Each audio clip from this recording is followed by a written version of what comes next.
We're live.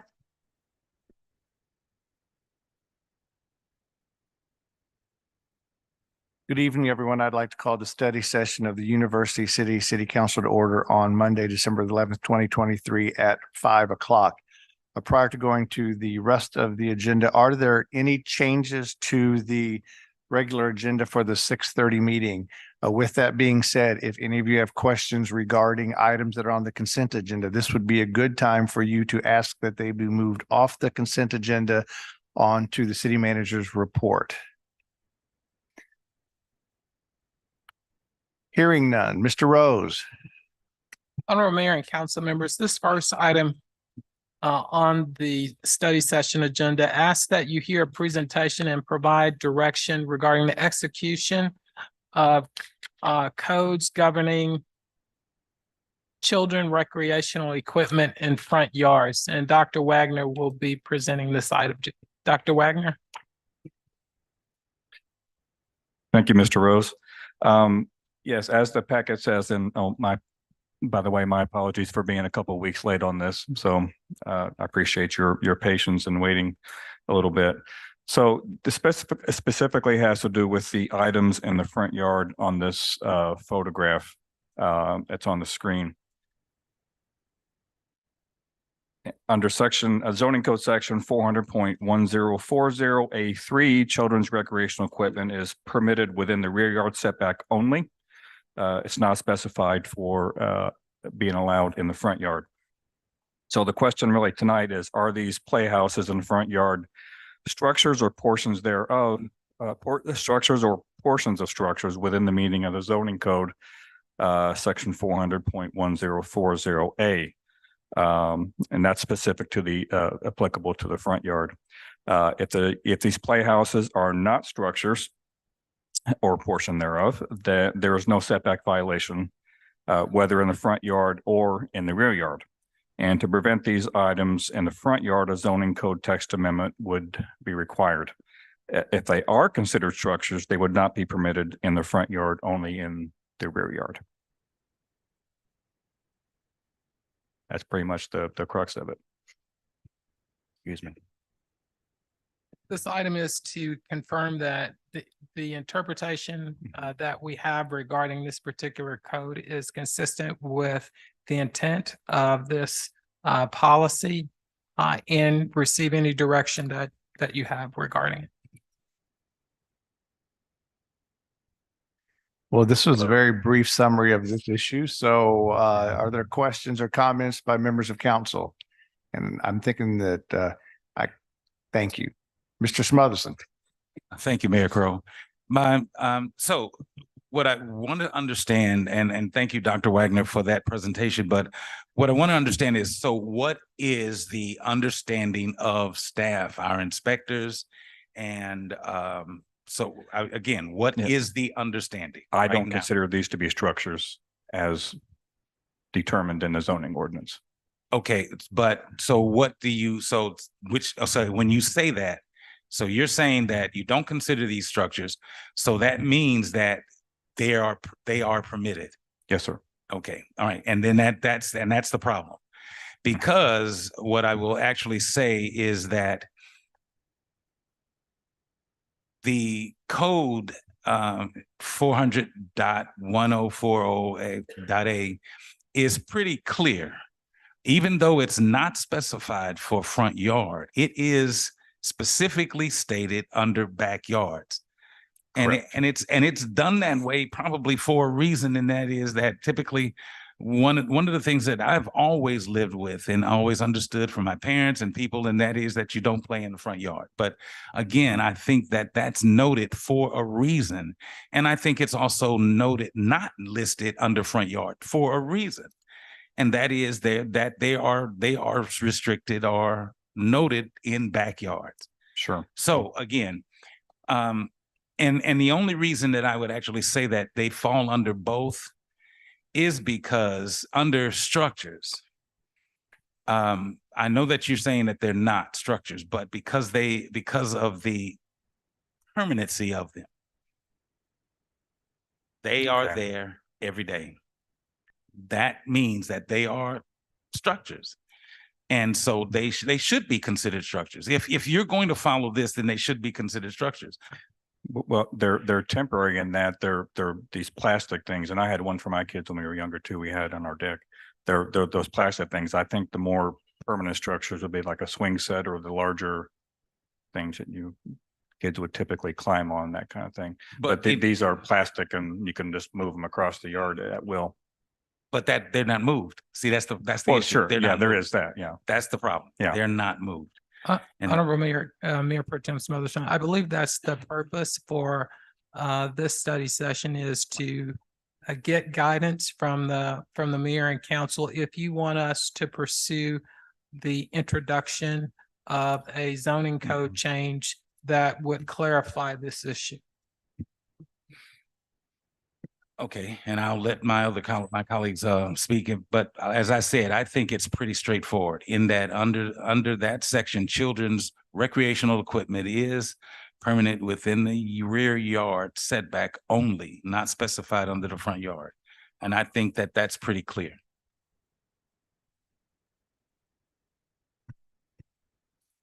Ms. Klein. Yeah, thank you You for wanna- your presentation. My perspective on this is that I don't think that we need to overregulate our citizens. I think that telling them that they can't put movable structures in parts of their yard is overregulation. And I think that the spirit of the law is that neighbors have good relationships with each other. And that in that process, if something is really bothersome to a neighbor, that they work that out amongst themselves. And that the city doesn't become this mechanism for saying, well, because there's this problem here, that isn't a widespread problem, it's a neighborhood problem. Because there's this neighborhood problem here, we have to overregulate everybody. And I don't think that's a good idea. Mr. Clay. Thank you, Mayor, and thank you for the presentation. I'm curious, what would a ordinance in not asking you to draft it here in real time, but could you give me the contours of what an ordinance that would regulate something like this, or what an amendment would look like or sound like?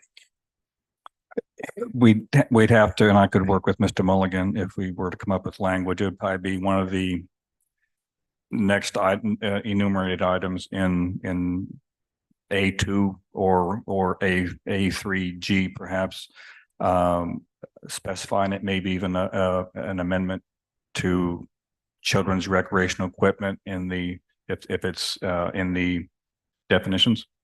We could even put something in there. I'd have to get some thought about what the best way to approach it is. In other words, how to define what those things are and say you can't have those in the front yard. Okay. Does that make sense? It does. It does. Yeah, I'm because there are things that are sometimes in a front yard that I wouldn't want to go too far with it. Sure. Yeah, So there's a that- fine line. And not that it shouldn't matter, I guess, in this case, but these folks' backyard, when you step out the back door, it goes down precipitously fairly quickly. So I don't even know if these things would even fit in the backyard. But if we're writing an amendment for the entire zoning ordinance, well, that shouldn't be applicable. But this, that's what I noticed when I was driving around a few weeks ago. But yeah, you want to hit the sweet spot and prevent these things, but does that mean something else that's of less structure, so to speak, would be prevented? No, that would be the desire of it. Honorable Mayor, Councilmember Clay, I believe that what the direction that we would take is to draft a policy that would identify what are the children's recreational equipment that you would not like to see in the front yard. And we would try to make that list as comprehensive as possible, but there's always something new that emerges, probably now daily. But that would be the path that we would pursue. Maybe something including but not limited to, or something like that. I'll work Okay. with the wise Mr. Mulligan to add something. John? Yes, thank you, Mayor, members of the council, Councilmember Clay. So the context here is setbacks in the zoning code. So when we think of setbacks, we think of structures as that term is defined in the code. And a structure is anything constructed or erected with a fixed location on the ground or attached to something having or required a fixed location on the ground. Normally, you wouldn't think of a plastic playhouse that's movable as being a structure for purposes of the setback rule. You're thinking of garages, perhaps a children's a recreational equipment could be a tree house, some type of playhouse that's built on the land, and then you run into a setback question. So if you're talking about something that isn't a structure, you may want to consider, if the council's interested in regulating this, would be through the property maintenance code. And there you would need to define what it is that shall not be on the premises and for what periods of time. So for instance, if you wanted to locate, have a permitted location, a prohibited location, you would need to specify that. And if there's a period of time in which they may be in the front yard or some other place, you should specify that. It would require some thought and perhaps further discussion by council if you did want to go down that path. Any other comments? Mr. Hales? Just briefly, in the very beginning, I was on one side of this issue, and what I appreciate John's explanation about a structure. That's really what changed my thought process on this. And I do agree with the city attorney's view of this. In terms of a policy question, I searched the minutes of the city council. I've not seen any reference to any similar thing. I do think it's also a slippery slope, because you can drive through any neighborhood in U City right now, and as Steve pointed out to me, there are inflatable Santa Clauses and all kinds of things in the front yard. Those, where do we want to go with this? So I think from what I've seen from all of the communication on this is this has come to city council once, and it's a complaint that's coming from one party in one neighborhood on one street of one neighbor's house. And that to me is not the threshold that, frankly, I think we should even be having this discussion in a study session. Thank you. Anyone else? Mr. McMahon? I would tend to agree with Jeff on this. I think if we were lumping things like that in with children's recreational equipment, then we're going down the slope of a kid leaving his bike in the front yard, a basketball hoop, a skateboard, it could be anything. And now so then are we lending to one neighbor who says, I wish their kid wouldn't leave their bike out in their front yard every so often. Now we're giving that neighbor a preference over how they take care of their yard by giving them the authority of law. And it really kind of makes it almost sounds like this is a personal preference. I don't like the way you keep up your yard, but it's not a health and safety issue.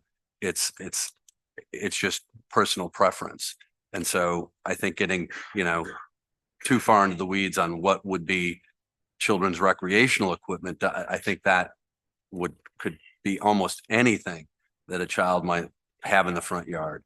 And it just doesn't seem like it fits structures. And then I think, as Mr. Clay pointed out, it would just be the definitional problem of what things don't we want in front yards. And that, I think that could be difficult to craft but that's just my feelings. Thanks. Anyone else? I thought you'd go ahead. Yeah. Well, everybody gets a bite of the apple. Mr. Fuller and Mr. Smotherson. I'm just going to go back to the definition of structure. Not an attorney here. these are clearly a commercially available playground, portable sort of thing that we use at the university for our clinics. We see them in a number of our childcare centers. And I don't see any permanency to these things. They clip together, they clip apart. I'm going to just make another comment here. I'm akin to what Mr. Hales has said. There are other situations in the city, very similar sorts of things. They're not nailing a structure to a tree and of any permanency here. So I think we need to define what we call structure here. Thank you. Mr. Smotherson. Okay, one thing that I really want to make clear to my colleagues, because I think that you're missing this and that and everybody keeps overlooking this. Number one, it's not just one party, it's a neighborhood. They are afraid to, a lot of them, and they're elderly, and they've lived in this neighborhood, in this cul-de-sac for years, and established and accepted the way, the rules that the city has actually put forth, and they're following those rules. And all that they want is the same respect of anybody moving in to follow and do the same thing that they've done. Now, again, so I'm making sure that it's clear. It's not one party, not at all. But the other thing that you're missing is that these items are permanent. It is not a skateboard. It is not a skateboard. It's not a bike. Those things are moved. And of course, kids leave them in the front yard. These items sit there. One has sat there for 4 years. The other has sat there for whatever time frame, a year, I'm not sure, or it could be shorter or longer. But anyway, again, these are items that are permanently in the front yard every day. That's the real issue. I can agree that they're not structures. I can absolutely agree about that, because to me, it's clear they're designated to the rear yard. And all I'm speaking for is the people that have lived on this cul-de-sac, first Black owned subdivision, period, because, you know, they built those houses in this cul-de-sac, and there are generations of people that have lived there since the 60s. So again, all I'm simply saying is that the point that you're missing is that, and overlooking and continue to overlook, is that they are permanent. They are there every single day and never moved. So that's what we need to address. And we have the rule that says that. And even if so what we need to do, what we should be doing is clarifying that rule 400.1040 and then enforcing that rule and if that requires some subset to that to clarify that, but that's it. I'm not asking for a change. I'm not asking to over-regulate anything at all. I just want you to understand that what you're overlooking is that these sit in the yard every day for one item for the past 4 years. So I'll leave it at that. If I could respond to that, Mr. Smotherson, I don't believe that your colleagues are overlooking anything. I think we simply disagree. And I think that you can make an argument about permanent, but I think most of us would say that a toy, no matter how long it sits there, isn't permanent. And I think this is a neighbor dispute. I think it has been a neighbor dispute. And I think this has risen to such a level that I'm surprised in all my years on council that we're spending time on this. This is not the way city resources should be spent, driving around looking for children's toys in the front lawn. Now, again, you can tell me that I've overlooked something. I'm looking around my colleagues, and I think the majority of them simply disagree with you. Anything further on this item? Mr. Rose. Honorable Mayor, council members, this next item asks that you hear a presentation intended to be the final briefing regarding the comprehensive plan update. And so I will turn this over to Dr. Wagner. Thank you, Mr. Rose. And thank you, Brooke.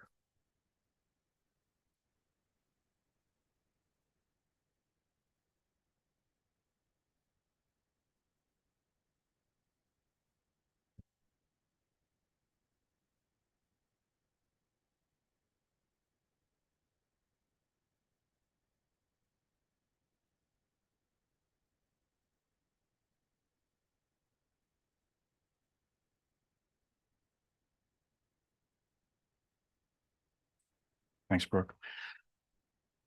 So, again, my apologies for not being here a couple of weeks ago. Tonight, we're going to kind of take a little tour of the comprehensive plan. And we're going to talk about the goals, objectives, and actions. I'm going to cover that part. I'm going to turn it over to our senior planner, Mary Kennedy, and she's going to go through the character-based approach to land use. The plan talks about brief recap on implementation, then I'll add a few closing comments on evaluating the fiscal and staffing impacts, and then we'll have a discussion. I initially had about 4 minutes allotted for coughing uncontrollably. I think I'll be able to get through that though. So, well, as I put my pen down. So there were 6 specific goals in the plan. Preserve and enhance great places, of which there are 21 action items, or actions, I guess we're calling them. Advanced shared prosperity, and there are 17 actions in that one. Connect community, 22 actions. Leverage assets, of which there are 14 actions. Strengthen livability, comprising 20 actions. And improve collaboration, 18 actions. So the actions are spread pretty well across all 6 goals. And so there are 112 total action items in the plan, and there were 42 of them discussed in the presentation. And I won't mention all of them. I'm going to keep an eye on the time as well. So how the goals are specifically laid out is the first one is preserve and enhance great places. And this focuses primarily on the physical development of neighborhoods, existing character, neighborhood, sustainable development, that sort of thing. And we'll have this also for each of the 6 goals: the community engagement and the technical analysis findings.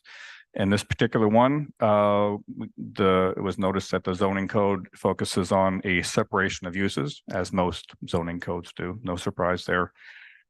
Disproportionate challenges with vacancy in the 3rd ward, and that tree canopy is strong in neighborhoods and weaker in commercial areas. Again, not a real surprise with that one.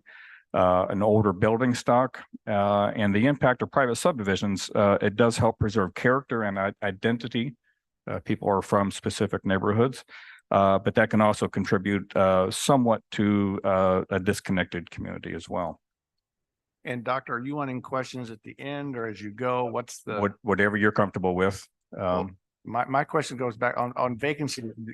The term of art here for vacancy in the 3rd ward, is this just on rental, or is this the vacant homes as well? Can you just when you talked about the disproportionate vacancy in the 3rd ward? Yeah, mostly on homes. Yeah, mostly on homes. Mostly on homes, but there are other a few commercial areas, primarily along Olive, of course, that are vacant as well. But the homes are owner occupied or rent. I'm just kind of curious as how we're walking through this.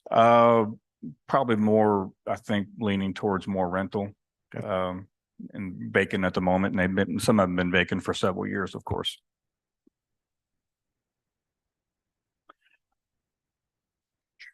So you want to use proactive measures to promote development that aligns with the plan. That's the number one goal of really any comprehensive plan. And one of the things that we're going to look at after the first of the year is to update the zoning code to support implementation of this plan. And that's, we've been talking about that all along, really.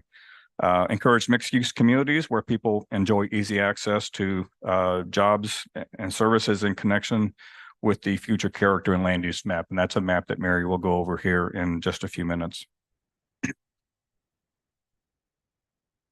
Proactively manage vacancy, as we just talked about. Prioritize city control of vacant parcels. Either those for sustainable development or those identified with potential to alleviate flooding, i.e. the flood buyouts that we have currently in progress with FEMA. And these can be infill development parcels as well, and reused for stormwater mitigation through the flood buyout process. We'll also want to strengthen the city's existing vacant building registration program. It's, I think, $200 a year for a vacant registration program, and there are many, I don't know how many, but several buildings that are vacant that have not been registered. So we need to find a better way to identify what those are, aside from just people just calling or emailing in saying, hey, I think this home is vacant. So create attractive, cohesive, compact, and diverse residential areas throughout the city. Encourage residential infill, and we've had several infill projects since I've been here with the city. Create more vibrant, walkable neighborhoods, and a big part of that is having sidewalks that are intact. If you don't have sidewalks, it really discourages people from walking. Remove barriers that limit vibrant commercial and mixed-use districts, and support neighborhood scale commercial, like a neighborhood node is what we're talking about there. And this is one of the bigger topics. Revise cart-oriented standards such as parking minimums to encourage alternatives to car-based transportation, particularly in higher density areas. So maybe take a second look at, or second, third, or whatever the case may be, to the parking standards and see if there's something we can do with those. Goal B, advanced shared prosperity. And this focuses on economic and wealth building opportunities. And that really builds on the economic development strengths and efforts that the city is already working with in connection with the 2021 economic development strategy. Community engagement and technical analysis findings. Again, none of this is a real shocker. Household incomes vary greatly by neighborhood. Stark disparities in residential property values that go along with that. 50-50 owner versus renter population. I'll keep on going. I won't read everyone on there. Build upon existing development momentum, and we've had a fair amount of that here lately. Focus development attention on the creation of catalyst areas, and certainly one of the bigger catalyst areas is the Markets at Olive. And we've talked about another extension of that and going down Olive a little bit as well. Excuse me. Maybe look at the possibility of mixed-use residential development on the north side of Olive, across from Heman Park. That was specifically mentioned in the plan. Mayor, if you don't mind, Dr. Wagner, I had a question, and since we're highlighting Olive Boulevard corridor, in regards to the city-owned parcel at Olive and Midland. Yes. Is there anything in this comprehensive plan that would prevent the council from pursuing, let's say, economic development that was a restaurant? I don't believe so. We would have to look at it. I think it's perhaps on the land use map listed as green space. But if that parcel has been lifted out of the floodplain, as we've dumped a lot of soil on it the past couple of years, we can certainly look into changing that. So I just want to be clear that if there is a rezoning that is required, that the comprehensive plan would not prohibit that rezoning from occurring. Because often in rezoning, it's, as you know, the first hurdle is making sure that it's consistent with the comprehensive plan. And the plan is a guide. It's a strong guide. I mean, it should be a very strong guide, but there's nothing that says, no, you can't do that. Okay. So thank you. In my opinion. And hopefully Mr. Mulligan would agree with that as well. Leverage incentives to support key desired economic development in key locations. Again, develop a transparent policy for providing municipal incentives that promote the goals of the plan. That's pretty relatively straightforward and vanilla, I think. Strengthen and support the labor force and entrepreneurship. Partner with national and regional workforce agencies, and there's lots of those out there, nonprofits, other governmental agencies we could work with to help develop the new city's workforce. Goal C, connect community. Oh, let me go back one. So this really focuses on improving the mobility, walkability, social cohesion of residents and workers in the community, and increases civic involvement as well. Street grid was designed to support larger population than we have today. That's, again, no surprise. We've lost a fair amount of population, particularly if you go back to 1950, 1940 and such. 47% of traffic crashes on Olive result in an injury compared to 27% of the rest in University City. That just kind of points towards the possibility of maybe looking at with MoDOT as maybe parts of Olive could be the place of a road diet or something like that. And that's only an idea at this point. And Doctor, you're saying that 1/2 of all car crashes on Olive result in someone's personal injury? Yep. That's what the findings found. Yeah. I know, seems kind of, That seems, I'm just. and I'm not sure, maybe people are Seems going, awfully high, that's all. maybe people are going too fast on Olive. I don't know. It does kind of invite Well, I think the so- 4 lanes. I mean, it does kind of invite a little higher speed at times, I mean, but clearly it's designed to move people along. There's an awful lot of driveways going in and out. I'm just surprised that 1/2 of all crashes involve someone's personal injury. That seems way high. yeah, I would agree. Yeah. A lot of gaps in sidewalk network, as we talked about just a few moments ago, and bicycle lanes and trails and such. Be nice to improve those. Like I said, if you don't have good sidewalks, it's kind of hard to, I know sidewalks are expensive, but if you don't have sidewalks, it really discourages walking. And the transit routes have low frequency, and that's a really tough one to tackle as well. And I used to work down at Metro, so I know what it takes to change the bus routes. Create equity, check the time here, create equity of mobility within the city. That's important to implement a street and sidewalk and repair improvement program. I know Darren Girdler, Director of Public Works, already has a good program. And like I said, those are repairing sidewalks is not the cheapest venture in the world. Complete the Centennial Greenway as a full contiguous trail throughout through University City. That would be important. Encourage walking and biking as legitimate modes of transportation. Increase the housing supply in locations with potential for good access by walking and biking. And we've always tried to make sure that the Plan Commission, they always try to make sure that the plans we do approve are walkable and they have plenty of bicycle parking and such. So that goes along with that as well. Support and coordinate with regional initiatives that improve connectivity, including public transit. So here's where the road diet idea comes in at. Work with MoDOT to reconfigure Olive Boulevard, maybe, possibly, to improve pedestrian and bicyclist safety and improved environment for businesses in the corridor. And in that picture over there on the right is an example of a road diet. And and there's lots of research out there about how these things work, and we MoDOT has we've talked to some folks at MoDOT about the possibility of it as well. I think the most perhaps best known example in I'm not sure how well it was implemented, but the best example in St. Louis is maybe South Grand, just south of the SLU campus, where there was a road diet there. So encourage civic participation, mentoring, and volunteerism. And we could, work with the schools in creating a youth and University City Youth in conjunction with the schools, establish a volunteer community leadership or neighborhood liaison program, ways to improve people volunteering in the communities, which people already do a fair amount of.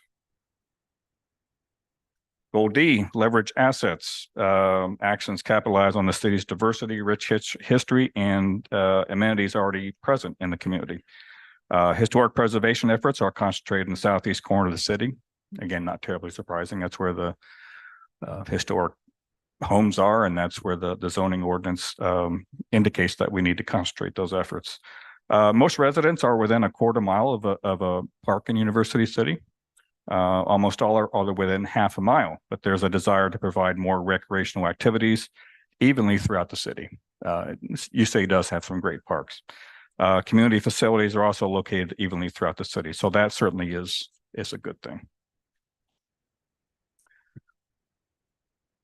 Enhance the community's parks and recreational facilities to meet the needs of all residents. And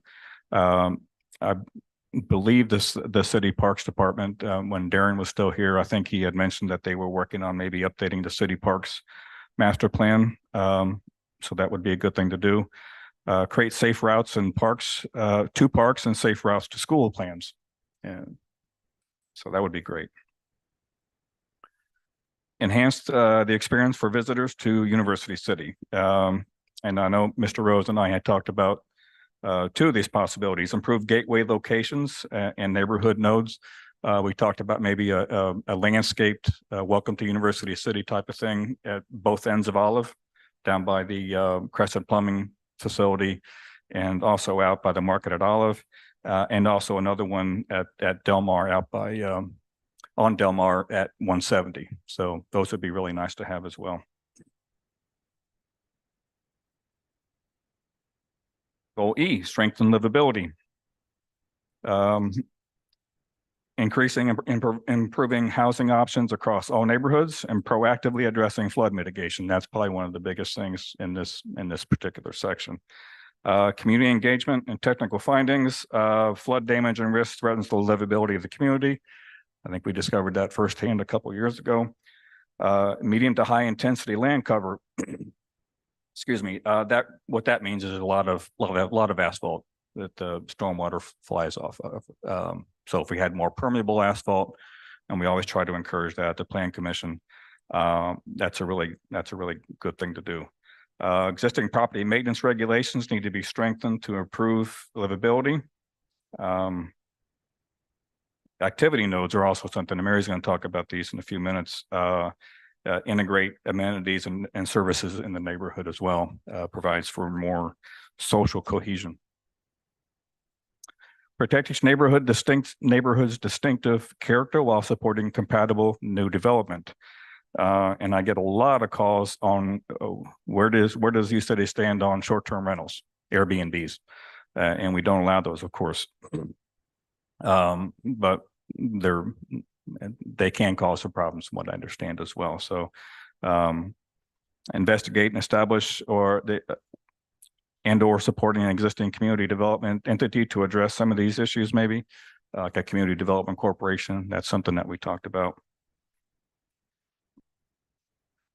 Promote housing variety and affordability, support a range of household types, lifestyles, and demographic group needs. And again, one of the biggest items in this was ADUs, accessory dwelling units, which we currently do not allow, like a mother-in-law quarters, that sort of thing. That might be something to think about in some areas. Lets people stay in the community longer, perhaps, that sort of thing. Modernize or remove definitions of family or household relationships in the zoning ordinance to reflect changing household composition and lifestyles. Promote housing variety and affordability to support a range of household. Well, we just had that one, didn't we? And then, and again, promoting home ownership through a variety of things that are identified on there. I won't go through those in the interest of time. And again, protect non-homeowner citizens, renters, such as try to find a way to protect the rental community in the city. There's lots of them, either students or non-students, of course. Address stormwater management through proactive regional flood mitigation planning. Excuse me. We've been doing a lot of that. Discourage a new development in flood-prone areas and restrict any new development within the floodplain. And we, by and large, have done that. Mayor Cruz, Dr. Wagner, included in this section is language that indicates that the mayor and council should adopt the recommendations from the Stormwater Commission on Stormwater Issues.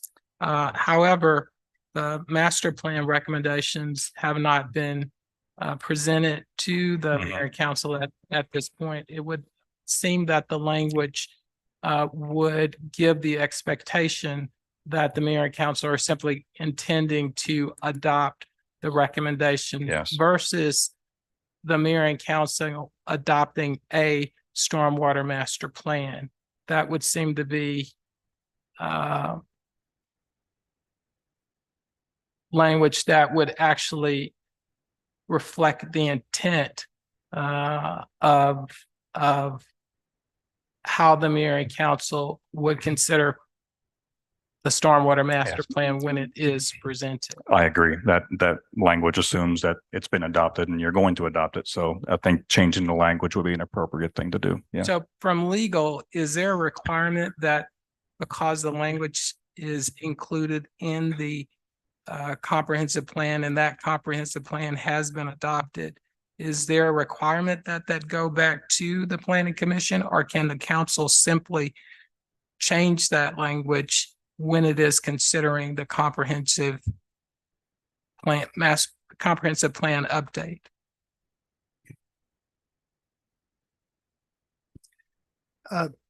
The charter states that the comprehensive plan is submitted to the city council for approval. It doesn't prohibit the council from making recommendations or revisions to the plan that's been adopted or approved by the plan commission. So the better practice may be to send it back to the plan commission for further consideration, although I don't know that that's legally required. The charter doesn't state one way or another on that particular point. If it's not legally required, my intention would be to place it on the council agenda and simply recommend that they modify that language during their consideration. That would enable us to expedite the approval process without having to take this back to the planning commission. Okay. If we do have to go back to the plan commission for some of the other changes, like the Olive Midland one, should we include this on it anyway? If Okay. there are other changes Okay. that would need to go back to the planning commission for consideration, then yes. Okay. We would I simply think add we had this. talked about maybe, I think we talked about it, Peggy, about maybe having a virtual meeting with the plan commission, like maybe in a couple of weeks, maybe ahead of the January 8th city council meeting or the 22nd to make the changes that we're talking about here, or consider the changes that we're talking about here. Okay, if it is acceptable to the mayor and council, my intention would be to recommend modifying that language to the plan commission to reflect that the council will approve a stormwater master plan based upon the recommendations that are presented by the commission on stormwater issues. I would work with the city attorney to refine that language, but in essence, that's what it would reflect.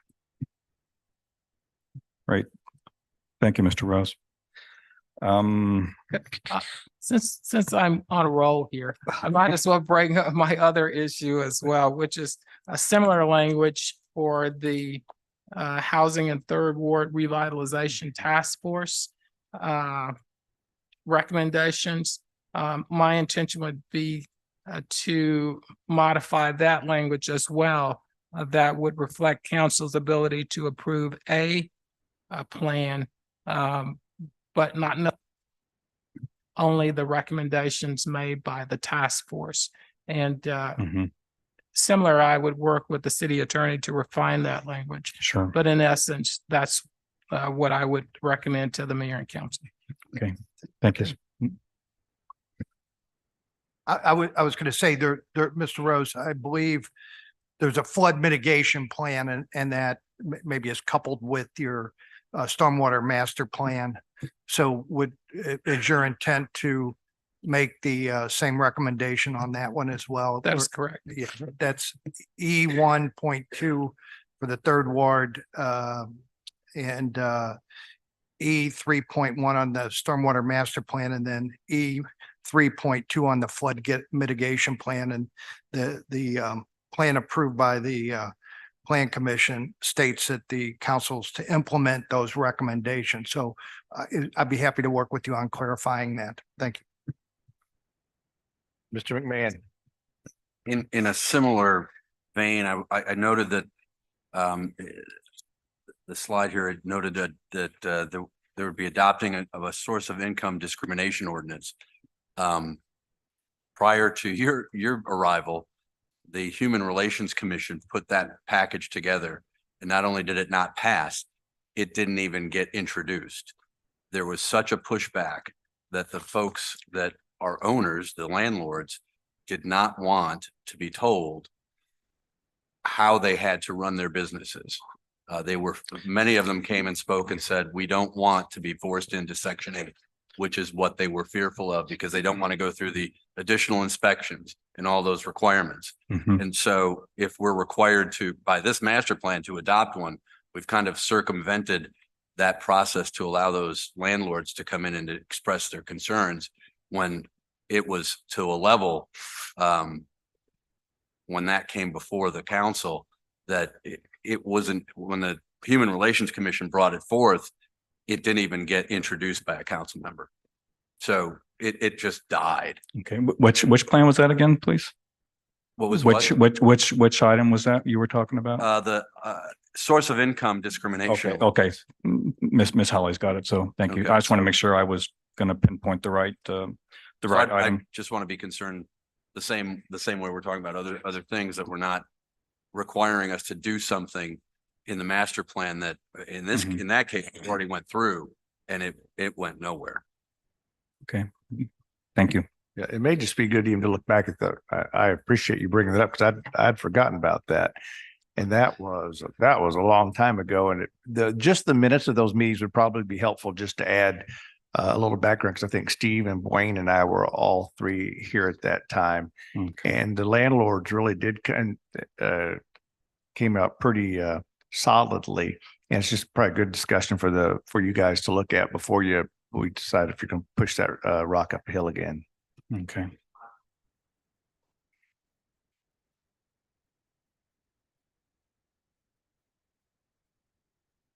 Okay, thank you.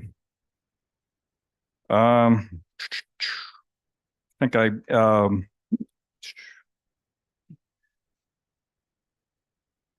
again, more stormwater issues, encourage the use of low impact development, LID strategies, to reduce stormwater runoff, and that is rain gardens, pervious pavement, that sort of thing. Consider requiring disclosure of flood history for rentals and home purchases, as suggested by SEMA, the State Emergency Management Agency. And the last one, I believe the last one, improve collaboration.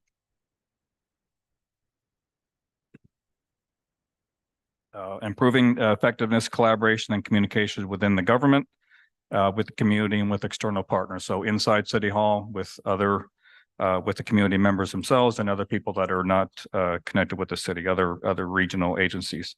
U-City has more boards and commissions than is typical for a city of its size. Enrollment in public schools reflects the city's racial segregation and can exacerbate inequalities.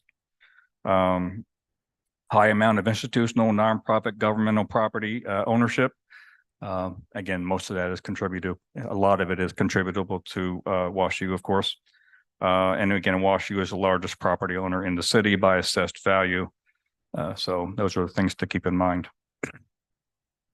Collaborate with neighboring communities. And I think this is important as well. And Mary and I have actually been out to Olivet to meet with my counterparts in Olivet and Creve Coeur as well, to talk about the Olivet Boulevard district. So those sorts of conversations I think are important. I'll keep going a little bit in the interest of time here. Strengthen the partnership with the school district of University City to enhance the reputations of both the city and the district. And we have been doing that. I know Mr. Rose talks to the superintendent on a regular basis as well. I believe so anyway. Develop additional partnerships with Washington University to address areas of mutual interest. And those areas of mutual interest, I know can be sometimes hard to find, but I think it would be important to keep the conversation open. Improve intergovernmental coordination and cooperation. Conduct a review of all city boards and commissions to ensure adequate but not duplicative responsibilities and sufficient staffing capacity. There. I will now turn it over to Senior Planner Mary Kennedy to address the next few things, and I'll be back up in a moment. Thank you.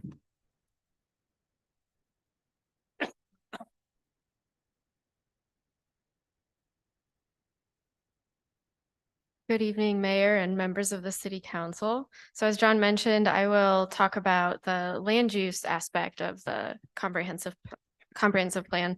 So all of the items that John discussed before relate to policies and programs and potential projects that the city could engage in to work towards those goals that were described. But another important component of a comprehensive plan, and this is a very traditional part of a comprehensive plan, is the future land use map.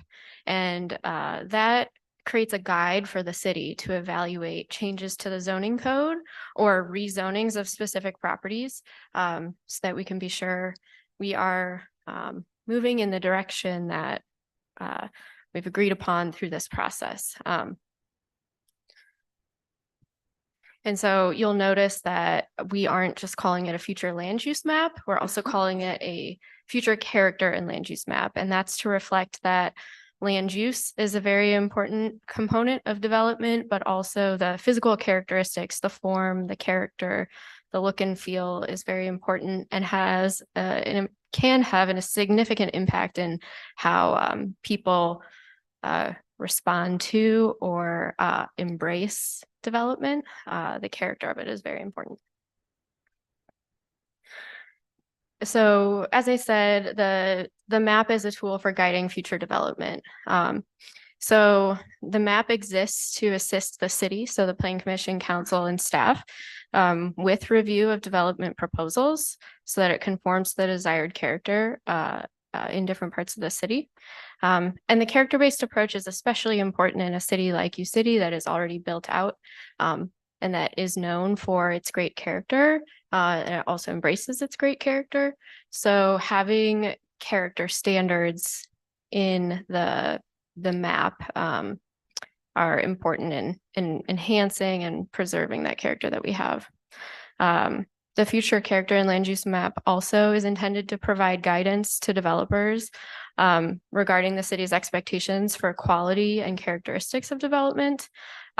It also is intended to provide predictability for residents, business owners, and others.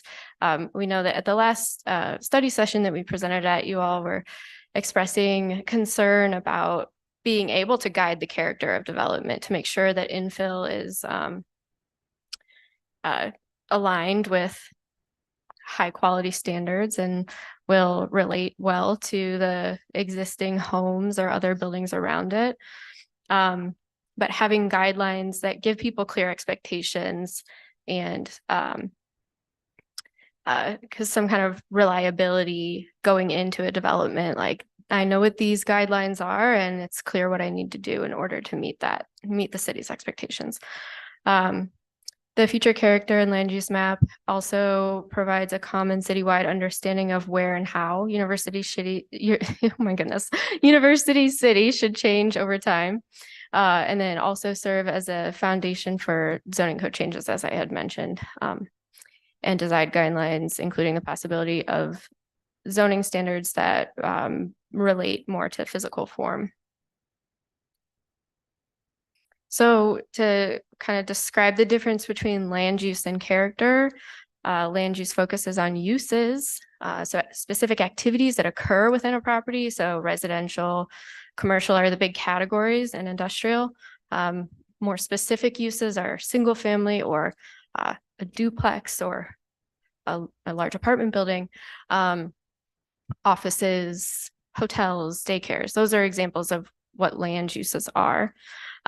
Whereas character reflects the character of a development reflects the use, but it also describes the look and feel, the qualities of a place. So a focus on land use can encourage a separation of land uses, as John was describing. That's pretty common in most zoning ordinances when they were originally adopted in the early 20th century. They focused on separating residential from commercial and industrial from those uses as well.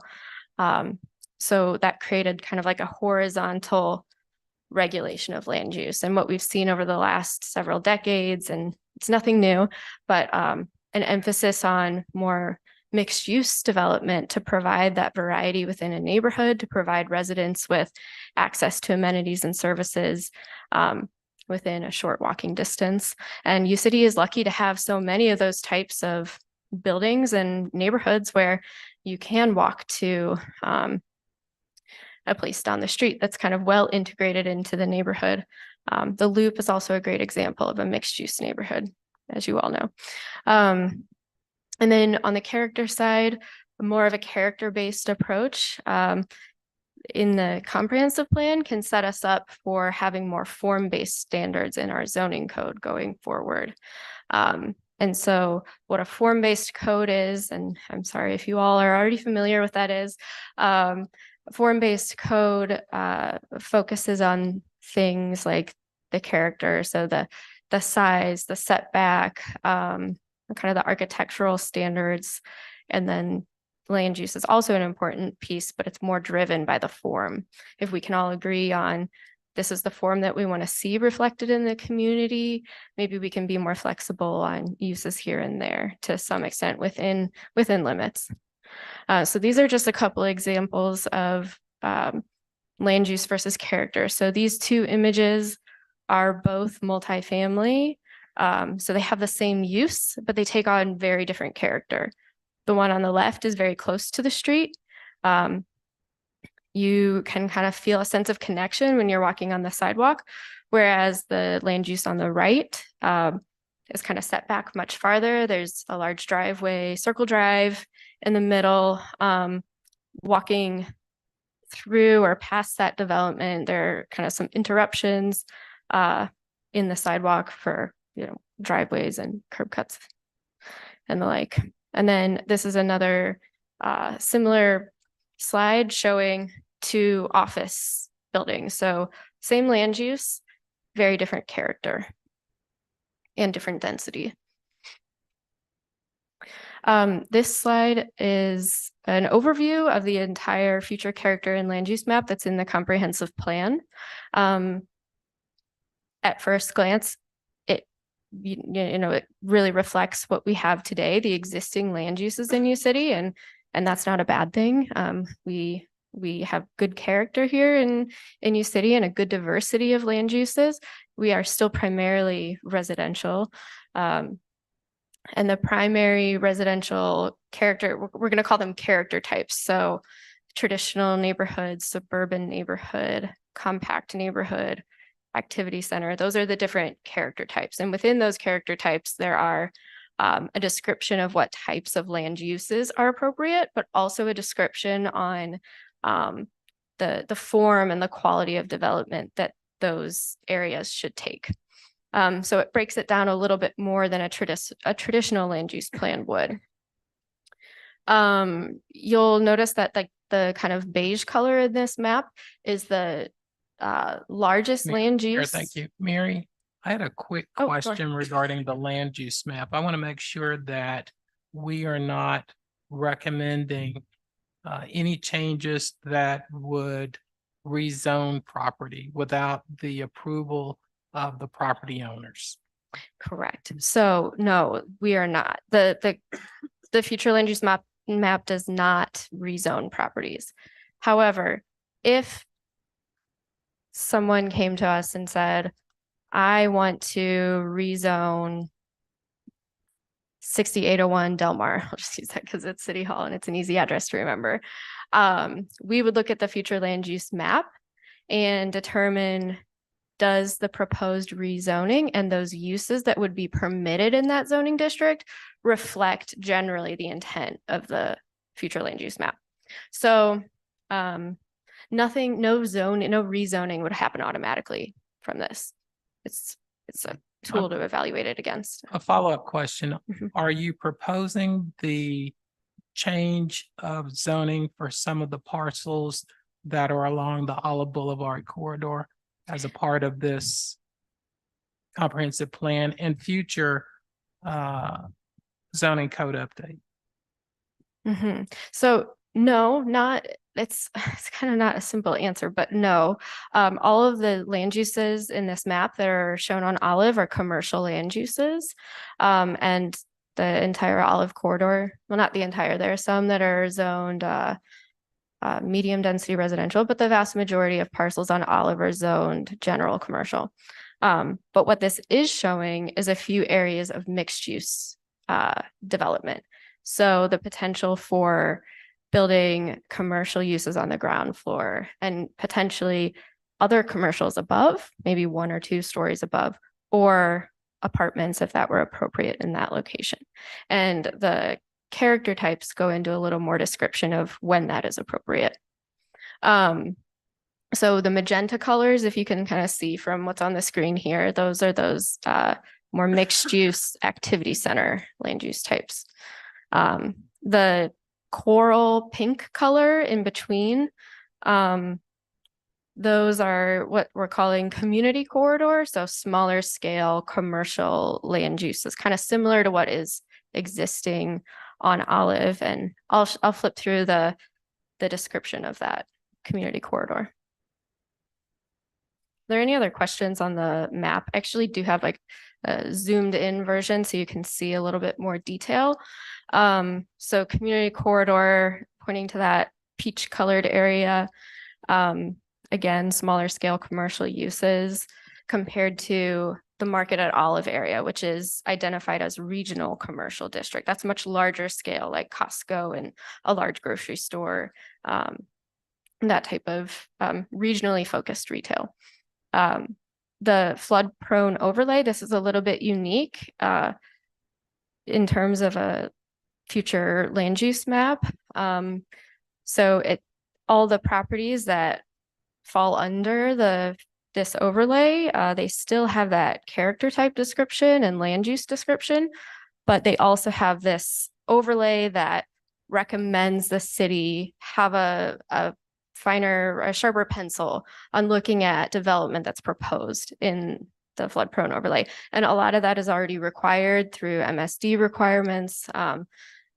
Buildings have to be raised a certain amount if they're in the floodplain, but it's suggesting that because we have built so much in the floodplain, it's contributed to significant flooding issues that we are even more vigilant when there is development proposed.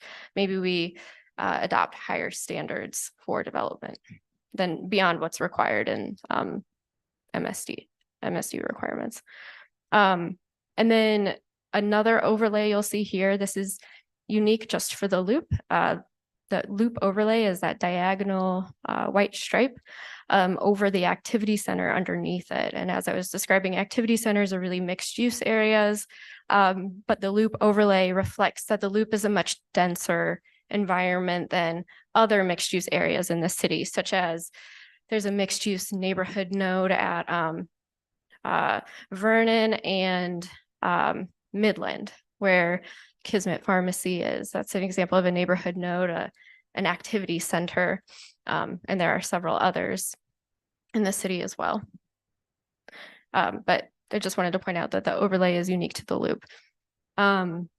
And then compact neighborhood, again, that's a denser residential land use type. That's where you see, 4-story apartment buildings or lower, a mix of duplexes, 6-unit apartment buildings, 20-unit apartment buildings. That kind of reflects what's existing, that those are denser areas. And then traditional neighborhood, as I described, is the vast majority of land use in U City. So that does actually include a range of single family, but also duplexes. We know there are some existing accessory dwelling units, even though we technically don't allow them right now. But that traditional neighborhood embraces that idea of a mix of residential types because it reflects different needs for different types of our residents and community members, different ages, phases of life. different preferences for housing. I personally live in a fourplex, and I live a block away from a commercial district that I can walk to a bunch of things. And I love that for that part of my life right now. So U City, like I said, is lucky to have that. So the traditional neighborhood is embracing that and suggesting that we take proactive measures so that those types of places are preserved. Because as it is now in the zoning code, places like Del Mar and North and South, our standards don't reflect the character that we have now. So they kind of create these non-conformities, but we know that these are places people love. So it's trying to strike that balance of getting things into compliance where there's an infill development opportunity, but also, I kind of lost my train of thought, getting things into compliance, but also encouraging those things that we know we love. We heard from the community, people love neighborhood nodes, and that part of that is because they have this older character. They're closer to the street, they're denser, they have a kind of mix of uses, they're activity centers, they're places you can go. So this is an example of what the character-based approach does beyond what a traditional land use plan would. So it talks about height range, building form, building setback, open space, streets, parking. What are our priorities for mobility in this area? So I kind of summarized on this slide some of the key points of the traditional neighborhood, and I've already described most of this, so I'll breeze through it. These photos are in the actual plan, so each character type has a set of images that describe visually the character that's intended. And then there's also a description of the form that I was just talking about on the last slide, a description of the appropriate uses. And these are all kind of general standards that help us evaluate those zoning changes. Rezonings, so map amendments, but also changes to the zoning code itself. Compact neighborhood, like I said, this is a denser residential neighborhood. It includes apartment buildings, more planned apartment communities, maybe like Avenir or Crown Center, the senior living community, those types of things. It also covers the areas north and south of the loop that have more of that multifamily land use. And those compact neighborhoods are really great to support our commercial areas. So sometimes we think of multifamily as, oh, you know, renters can bring in some negative impacts on the community, but allowing renters in ways and high quality residential developments can be really beneficial for the city and really beneficial for our business owners. It provides people who live within close proximity to their business.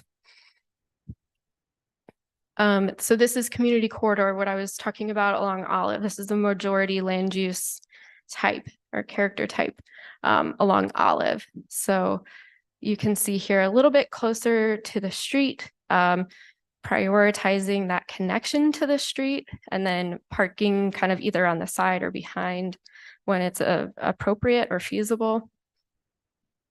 Promote connectivity and a more walkable pattern. Part of that would be supported by an idea, as John was describing, that was initially recommended in the economic development strategy, the reconfiguration of Olive. Road diet is another term for it. Studying that possibility would really promote this type of community corridor. Activity center, again, mixed use, places like Del Mar and North and South, places like the Loop, it's just a much larger version of it, kind of like a main street. We heard a lot throughout this process that residents really cherish these neighborhood nodes, and that there aren't many north of Olive in the 3rd Ward, but there's a desire to provide these types of places when the opportunity arises. It's just the way those neighborhoods were built originally, commercial wasn't integrated into them in the same way it is in other parts of U City.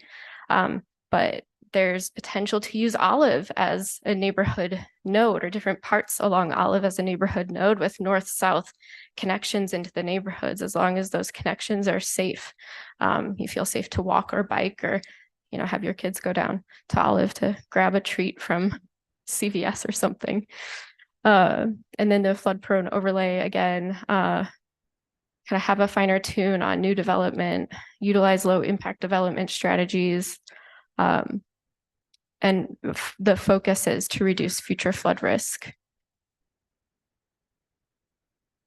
And here, the Loop Activity Center overlay, embracing the density that exists in the loop, and allowing that to continue as long as it meets the city's expectations for character and its standards. And then this is a separate map from the future land use and character map, but it is an important one because it synthesizes the land use types in the future character and land use map with things that aren't land use, transportation primarily. So there have been two plans in particular: St. Louis County Action Plan for Walking and Biking that was completed in 2021, and then the city's pedestrian and bicycle master plan that was completed in 2013. Those are two great plans that a lot of good work was done, but needs to be continued further. So what we've done with this map is we've taken those recommendations and prioritized them along places where existing activity centers are, or important places in the community, like schools, neighborhood nodes that are existing, parks, and city facilities. So those are places that already have been studied to make improvements to walking and biking along those routes, but prioritizing them so that they're connecting to our places that people are already going to. And this map does identify some potential neighborhood nodes north of Olive, but it also recognizes that that's very difficult to do because those land uses, you'll see there are three kind of in the central/western part. Commercial doesn't exist there. So that is kind of like, this can happen if the opportunity were to arise and it was appropriate and the community agreed upon it. Of course, you know, that would involve like rezoning and redevelopment, which goes through a very long process of approval. But we wanted to reflect what we had heard in the community, that there was a desire for these neighborhood nodes in the third ward. And so we have identified the ones that, in terms of connections, existing routes, and opportunity for pedestrian and bicycle improvements, those are some opportunities. So this is really a complement to the future land use map, and it's designed to guide capital improvement plans. So sorry, I took up a lot of time. I'll stop there. If there are any other questions about land use, I'd be happy to answer those. Otherwise, I'll turn it back to John, and yeah, we'll keep going. Thank you.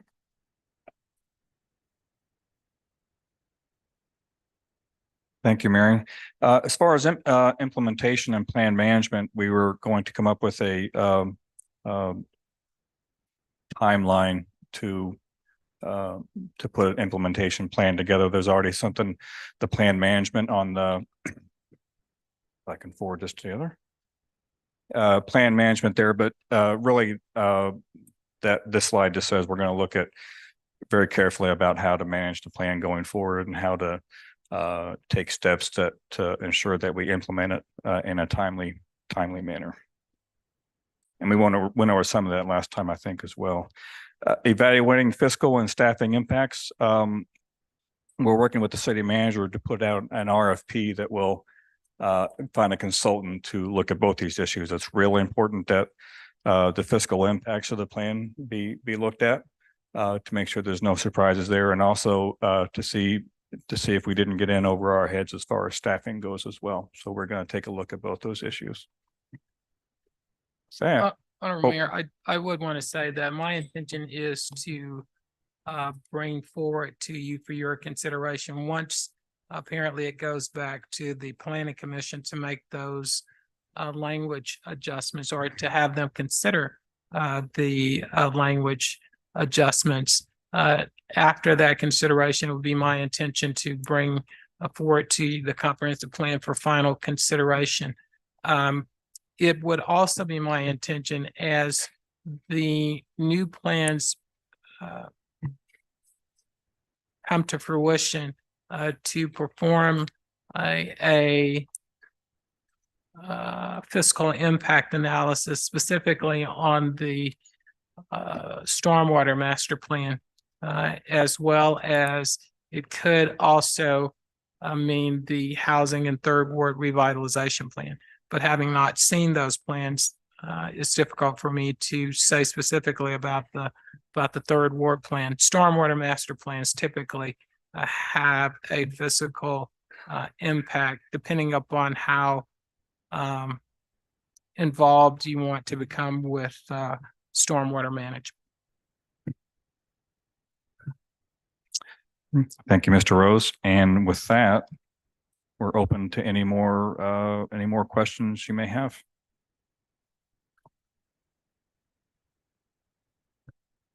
Mr. Clay. Thank you, Mayor Crowe. And certainly thank you, Dr. Wagner and the team for your presentation. Have kind of a more of a conceptual utterance, if you will. This plan, the comprehensive plan goes far into the future. Do you have a sense of the population that this plan is predicated on? And I don't mean that as a gotcha question. I'm not looking for specific numbers, but that came up a number of times as we're working on this. I think it really contemplates pretty much about the same population as we have now. It's kind of leveled off, lost a little bit for most part here and there, but generally speaking, I think it contemplates about the same population as we have now. Okay, because we hovering around these days around 35,000. Certainly, I was just looking at some things in the 90s. We were upwards of 40,000. There does seem to be an overall decline in population within the metropolitan area. Yeah, St. Louis County especially. So one of the things I'm concerned about is, and to your point, it seems like we've leveled off some. As we go forward in time, we're making these plans for less and less people and therefore less and less resources to draw from to implement these plans. And so I have concerns about that moving forward. It's conceptual now. I fear at some point it may be actual as we really begin to look at population declines. If you'll indulge me a moment, I was reading an article about Catholic schools in 2000. Kindergarten through 8th grade students, 40,000. This year, 19,000. Wow. I mean, we're seeing precipitous drops in birth rates and the number of children who are being born in the metropolitan area. So again, nothing to clearly derail what we're doing now, but just I think something to think about as we move forward in time, as we look to implement this over the next. And something, there may be ways to address the so-called silver tsunami, which I'm pretty much a part of, to address ways for people to stay in the community one way or another, either by living with their children in an ADU or a senior housing complex or something like that. So there may be ways to stem some of the population loss or address a declining birth rate by allowing people to not saying, well, there's no place I can live in U-City anymore, so I'm going to go live in St. Charles County or in Dallas with my kids or something like that, or in Arizona. So maybe ways to keep people here as well, to maybe take the edge off some of that loss. Thank you. Anyone else? Mr. Smotherson. Thank you, Mayor Crowe. Just very quickly, and we don't have a lot of time, but I'm just kind of understand proactively, one of the panels is proactively manage vacancies. And one of the concerns that I have, and I'm just wondering, does this comprehensive plan in any way guide us to handling vacant properties that are just being sat on by owners? Because again, I mean, there are cities that take an active role in vacant properties. And I do understand that and also in how they're sold, what their uses are. But do we in any way guide this city in dealing with that? I'll give you a perfect example. How long is Seafood City going to be sit vacant? Question I've thought about a lot. And again, does this plan say to us as a governing body, we give them 3 years and then we say we start taking action or we start dealing with that? If you understand what I'm saying. Sure. Because we're just left, we're not doing anything, and they are just sitting. It doesn't preclude the city from doing that. In fact, I think it could by strengthening some of the ordinances and that sort of thing, accelerate action on it. So, it certainly doesn't preclude the city from doing that. So it says, well, it's important to do something about that. So maybe by strengthening the ordinances would be a nice way to do that, and something I've thought about as director of the department as well. Oh, keep thinking and bring that to the council. We will indeed. Thank you. Anyone else? Peggy? Thank you. I know that we are running late and we are short on time. Thank you all for the opportunity to speak. The creation of this plan has been a focus of the Plan Commission for about 2 years now. Right. And, we've talked a lot this evening about some of the overarching issues, some of the concerns about demographic trends. What does this look like long term? This Plan Commission is a dedicated group of remarkably intelligent and knowledgeable commissioners. And we have spent a lot of time studying history as well as policy and bringing forth examples of best practices from around the country and communities that have been successful. It's interesting for us to note a couple of things. One is that the prior plan talked about very specifically a major updating of the comprehensive plan every 5 years. It is time for an update. It also encouraged new housing development that is mixed use and supports pedestrian-oriented activities. That, however, was a priority 4 on a scale of 1 through 4. As we look at fiscal impact, right, a current review of the St. Louis County Property Tax Database tells us for 2022, mixed use properties, in University City are valued at approximately 40% higher than commercial properties on a per acre basis. So that analysis tells us that the compact neighborhoods, the community corridors, the activity centers proposed by the plan have the potential to increase property values for those locations and the adjacent properties. The 2005 plan also supported pedestrian-oriented activities, and yet in 2023, students at University City High School told us that it is not safe to bike to school, that our streets are not friendly for them. So this plan once again puts that goal squarely in front of our community. It's time for us to accept responsibility for a comprehensive view of our streets, transportation, and housing. The Commission's also done significant research regarding our history of flooding. 2022 was not an isolated event. Our research uncovered MSD reports of flooding in University City going back to 1957. This is not new. And there were presentations to this council going back to 2014. So the addition of impermeable surfaces in close proximity to the River de Pere has put a lot of people in the way of nature. So the plan isn't perfect. It is also not a revision to the zoning code. That hasn't happened yet. It is not a simple restructuring of the 2005 plan. It is truly comprehensive as it addresses traffic, parks, walking and cycling, stormwater, as well as zoning. Like any plan, it's only as good as our commitment to implementation. None of us are clairvoyant, and the future will bring circumstances that none of us can foresee today, as we have all experienced over the last couple of years.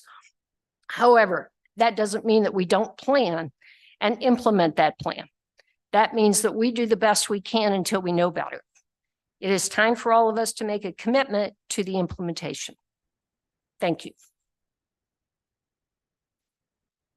Thank you to everyone. This can go, John. I just wanted to add one thing. I know the land use map, when Mary was talking about it, is pretty overwhelming. I can look into getting like a full size, like 2 3 by 4 foot or 3 foot by 4 foot copy of that map, so you can kind of zoom in, hang it on the wall in the garage or something like that. If you'd like, I can look into getting a copy of that for everybody. Thank you. With that, we will adjourn the study session. We will probably start the 6:30 session a couple of minutes later. I'm assuming some folks probably need a little break before that meeting. Study session is adjourned. Thank you so much for coming this evening. We'll start the public session in a few moments.